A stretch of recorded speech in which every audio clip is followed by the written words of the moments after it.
పాకిస్తాన్ పులి యజమాని భారతదేశపు సన్నని పులిని చూసి బిగ్గరగా నవ్వడం ప్రారంభిస్తాడు. ఇది చూసి భారతీయ పులి యజమాని సిగ్గుపడి అక్కడి నుండి పారిపోతాడు మరియు తన పులిని త్వరగా లావుగా చెయ్యడానికి దానికి చాలా గుడ్డు ఆమ్లెట్లు తినిపిస్తాడు. అప్పుడు పులి జిమ్కు వెళ్లి వ్యాయామం చేస్తుంది మరియు కొన్ని రోజుల్లో అతను శక్తివంత శరీరాన్ని తయారు చేస్తాడు. ఇప్పుడు అతను పాకిస్తాన్ పులిని సవాలు చేస్తాడు. దీని తరువాత మాంసం తినడానికి పోటీ ప్రారంభమవుతుంది మరియు ట్రక్కులో చాలా మాంసం తీసుకురాబడుతుంది. పాకిస్తాన్ పులి మాంసంపై దాడి చేస్తుంది.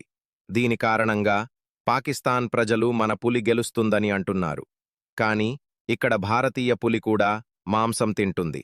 ఇది చూసి భారతీయ ప్రజలు మన పులి అత్యంత వేగవంతమైనదని అంటున్నారు.